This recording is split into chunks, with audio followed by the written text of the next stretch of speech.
Okay, so Lift Play Sports and Axiom, Norco. We've got Andrew Belson here. Hey Andrew, how's it going? Good, how you doing? Everything's good, the show's been going well. Well. How's it going for you guys? Very well, thanks. Excellent. So we'd love to hear what's new from Axiom. This is a division of Lift Play Sports and Norco products. And tell us more what you got for 2014. Cool. All right, well, we're kind of carrying on forward from what we did last year. In bags, we launched handlebar bags with touch phone pockets on the front, that on the top that are removable, and we had lots of feedback from people that wanted us to carry this even further. So we've been asked to do tablet bags. So what we did is we have the iTablet, which is basically, we like to call it kind of a bicycle man purse. But you basically pull your tablet out, and it has the Velcro straps. You can attach this onto your stem.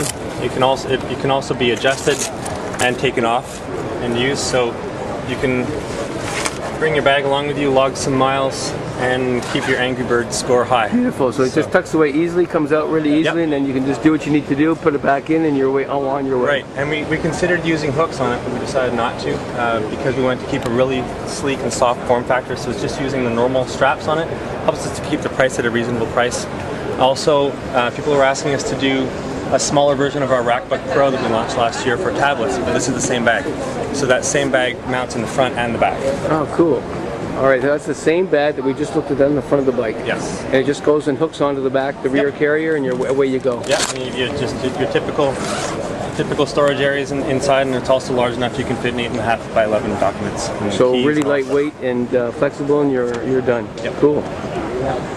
And another thing that we launched this year is our follow-up to our really successful Rain Runner line. Our old Rain Runner line had gray reflective 3M up the middle, okay. And people wanted us to bring more reflectivity, more safety to it. So we brought the 3M to the outside, so we get 360 visibility now. This is an exclusive process for us, and we have patents pending on this whole idea.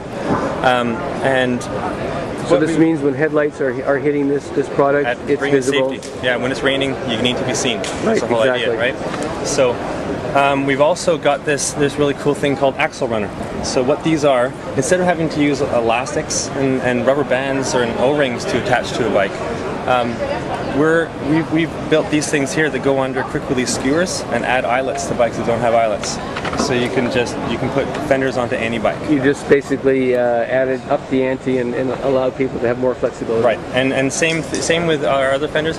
We use a proprietary material called Technoflex. I was about to say, what are you doing? You can take the whole thing around here and it goes. Look at that, eh? So it's really this is material that's designed for Canadian winters. Yep. It's not going to get brittle. It's not going to break. Yeah. And our stays here are actually almost a full mil wider than other brands in the market, just to give more torsional stability. Sure. And the spacing is actually a realistic spacing on the front and rear. It's even spacing here. Most other fenders you'd see, you'd have kind of useless stays up in this area. So we've really concentrated on this for torsional stiffness. Very cool. Excellent. And the Annihilator G200A. This is the one that we launched going into last year. Unfortunately, the little brother to this didn't show up to the show. Okay. But so this is a mini version of this. It's a mini version of this. This is the one that's going to get you a date. But we wanted to make a bicycle pump, and we wanted to focus on it being for bicycles. And we worked with shops, and the number one point of feedback from mechanics was the stability. Okay. People say they turn the back, it always falls over. So number one, it's stable. Number two, people in shops and also people at home are working at a higher height now. And it's just become normal that people drop the bike from the stand, then fill the tire. We didn't think that's acceptable, so we put a much longer hose, and you can use it up top. And the other thing is, there's always this debate between high volume and high pressure. Good. And so we calculated it's roughly about 20% extra size here if we went to a high volume barrel. What the high volume barrel would do is it would inflate your tires faster, less strokes to get the pressure.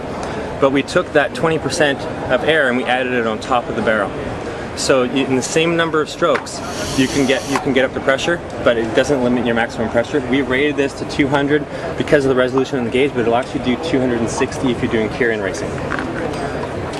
So you basically you tackled that problem with and solved it.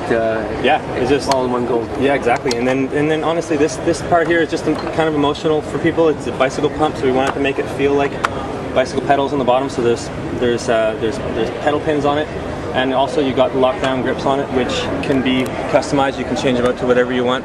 If you want to throw some bar ends on there or BMX bar, you can do it. Perfect. That's excellent. Well, listen, thanks for spending time with us at the show and telling us what's new for Axiom. All the best in 2014. Awesome. Thanks a lot.